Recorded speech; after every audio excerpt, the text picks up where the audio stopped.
اور میں بدستور پاکستان تحریک انصاف کا ایک رکن ہوں، تو انہوں نے اس کو چیلنج کیا ہے. ساتھ ہی ساتھ انہوں نے الیکشن کمیشن کے دائرۂ اختیار کو بھی چیلنج کیا ہے کہ وہ اس پارٹی ممبران کی جو ممبرشپ ہے اس حوالے سے ان کے پاس فیصلہ کرنے مجاز بھی نہیں ہے اور اختیار بھی نہیں ہے. تو آج اس سلسلے میں اس کی ہیئرنگ تھی، لیکن پاکستان تحریک انصاف نے آج تاریخ کو مؤخر کرنے کی درخواست تھی، جس کی وجہ سے کارروائی کے بغیر مؤخر ہو گئی ہے. ابھی نئی تاریخ کا بعد میں اعلان کیا گیا. اچھا بابر صاحب، آپ کا جو فارن فنڈنگ کیس میں دستاویزات کے حوالے سے درخواست تھی وہ بھی ڈسمس ہوئی ہے، اس پہ آپ کیا کہتی ہیں؟ نہیں، یہ مجھے بڑے افسوس سے کہنا پڑتا ہے کہ تمام میڈیا نہیں، لیکن چند میڈیا نے شاید وہ جو فیصلہ ہے نہ پڑھا ہے، اور شاید کسی ایسے مقصد کے لیے یہ خبر چلا دی کہ وہ درخواست مسترد کر دی ہے. ہرگز ایسی کوئی بات نہیں ہے. اس فیصلے میں الیکشن کمیشن آف پاکستان نے واضح طور پہ یہ تسلیم کیا ہے کہ تمام دستاویزات کا حصول جو ہے وہ مدعی کیا حق ہے قانونی، یہ انہوں نے لکھا ہے.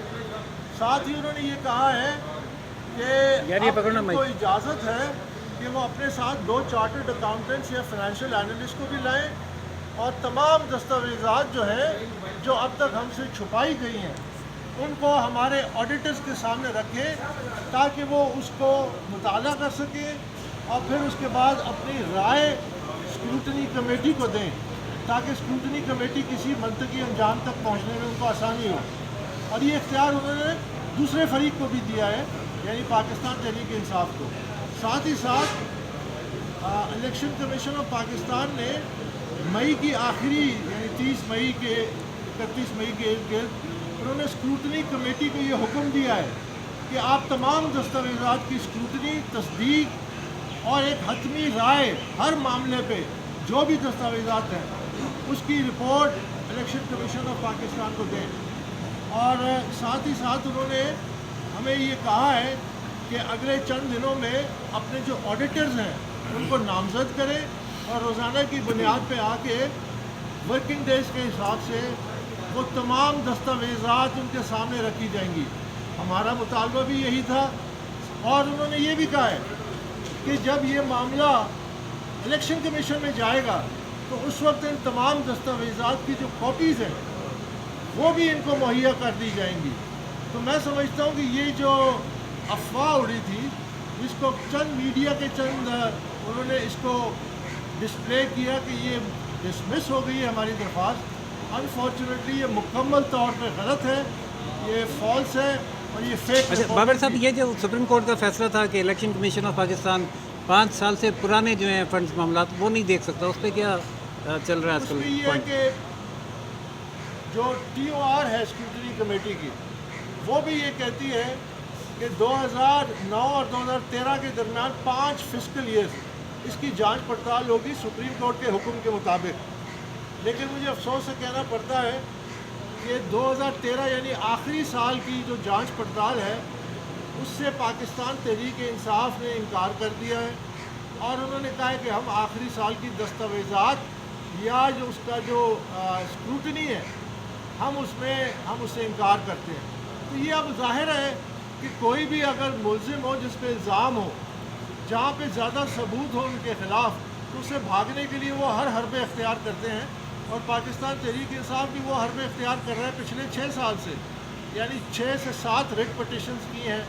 ایک طرف کہتے ہیں کہ ہم اسکروٹنی کے لیے تیار ہیں، دوسری طرف ریٹ پٹیشنز کرتے ہیں کہ ہماری اسکروٹنی الیکشن کمیشن نہ کرے، ان کے پاس آئینی قانونی اختیار نہیں ہے، اکبر بابر ممبر نہیں ہے.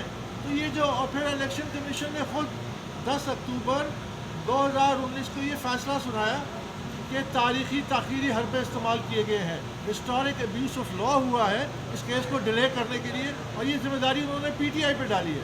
تو یہ ایک پورا سلسلہ ہے. کل کا فیصلہ ایک پیش رفت. اس میں یہ تو حقیقت ہے نا کہ P T I Imran Khan صاحب کی جماعت ہے، وہ اگر اپنی پارٹی میں کسی کو نہیں رکھنا چاہتے تو آپ زبردستی کیسے رہ سکتے ہیں؟ کیا قانون ہے؟ ایک بڑا اچھا سوال آپ نے کیا. پاکستان تحریک انصاف عمران خان کی ذاتی ملکیت نہیں ہے. جو تاثر آپ کے سوال سے ملتا ہے یہ ان کی جماعت. میرا تو یہی تاثر ہے. یہ تمام لوگوں نے مل کے ہم فاؤنڈنگ ممبرز ہیں. ہم نے یہ پارٹی بنائی ایک بڑے مقصد کے لیے. ہم نے عمران خان کے ہاتھ مضبوط کیے. ہم نے اس پارٹی کا منشور بنایا. میں فاؤنڈنگ ممبر, میں نے بنیادی منشور جو 11 لوگوں نے بنایا تھا اس میں میں ممبر تھا. ہم نے اس کا ایک بنیادی منشور بنایا. ہم نے 10-15 سال میں اس پارٹی کے منشور کو عوام تک پہنچایا. ہم نے عمران خان کی ایک ایز اے لیڈر برانڈنگ کی. تو یہ ایک مشترکہ ایکسرسائز تھی. اور یہ بڑا اہم سوال ہے آپ کا. یہ کس کے نام پہ رجسٹرڈ ہے؟ جی, پاکستان تحریک انصاف کے نام سے رجسٹرڈ ہے. عمران خان کی ذاتی جماعت نہیں ہے. اور دیکھیے, اس بات کو سمجھنے کی ضرورت ہے. پاکستان میں سیاست کا سب سے بڑا جو المیہ وہ یہ ہے کہ سیاسی جماعتیں اشخاص کی ذاتی ملکیت بن جاتی ہیں یا خاندانوں کی ملکیت بن جاتی ہیں. اسی لیے وہ اپنا بنیادی کردار ادا نہیں کر سکتی. وہ یہ ہے کہ لیڈرشپ پیدا کریں. جب ایک پارٹی کا سربراہ اس کا بادشاہ بن جائے تو پھر وہ اپنے لوگوں کو, ممبرز کو اپنی رعایا سمجھتا ہے. وہ قانون اور اصول سے اپنے آپ کو بالا تر سمجھتا ہے. اور یہ جو کیس ہے فارن فنڈنگ کا, اس کا بڑا مقصد ہی یہی ہے کہ اگر جس نے بھی غیر قانونی کام کیا ہے, چاہے وہ عمران خان ہے چاہے اور لوگ ہیں لیڈرشپ کے, وہ احتساب کے نیچے آئیں اور پارٹی کو ایک ادارہ بنائیں تاکہ لوگوں کو لیڈرشپ مل سکے, نہ کہ بادشاہ سے سر ملتی ہے. پارٹی کے اور لوگ بھی احتساب کے نیچے آئے تو جہانگیر ترین صاحب کا احتساب شروع ہو گیا, اسے آپ کیسے دیکھتے ہیں؟ دیکھیے, جہانگیر ترین صاحب جب پارٹی میں آئے تو اس وقت میرے اختلافات عمران خان سے ہو چکے تھے. اچھا, جہاں تک احتساب کا تعلق ہے, احتساب اپنے سے شروع ہوتا ہے. کاش عمران خان سب سے پہلے اپنے آپ کو فارن فنڈنگ کیس میں احتساب کے لیے پیش کرتا. اگر وہ کرتا اور اگر وہ تمام لیڈرشپ جنہوں نے جو غیر قانونی کام کیے وہ انصاف کے کٹہرے میں آتے تو آج تمام لوگوں کا انصاف اور ان کو احتساب کرنے میں بہت آسانی ہوتی. سب کا احتساب ہونا چاہیے بلا کسی خوف و خطر اور بلا کسی ایکسیپشن کے, چاہے وہ جہانگیر ترین ہے, چاہے وہ خسرو ہے ان کا وزیر, چاہے وہ ان کے دوسرے وزیر ہیں. لیکن جب وہ اپنے آپ سے شروع نہیں کرتے تو اس میں پھر یہ تاثر ملتا ہے کہ یہ شاید کوئی سیاسی انتقام ہے. میں پہلے دن سے یہ کہہ رہا ہوں کہ جب یہ مدینہ کی ریاست کی بات کرتا ہے عمران خان تو وہ ان کو یہ یاد رکھنا چاہیے کہ اس زمانے میں نہ نیب تھا, نہ FIA تھا, نہ کوئی ایسا کوئی اور ادارہ تھا. لیکن احتساب وہ اپنے سے شروع کرتے تھے. جب آپ اپنے سے کرتے ہیں تو آپ کے اندر ایک اخلاقی قوت آ جاتی ہے, اور وہ اخلاقی قوت جو ہے وہ معاشرے میں اصلاح کا باعث بنتی ہے, نہ کہ آپ لوگوں کے ساتھ انتقامی کارروائی کے لیے احتساب کے نام پہ ان پہ کیسز کریں. بہت شکریہ سر.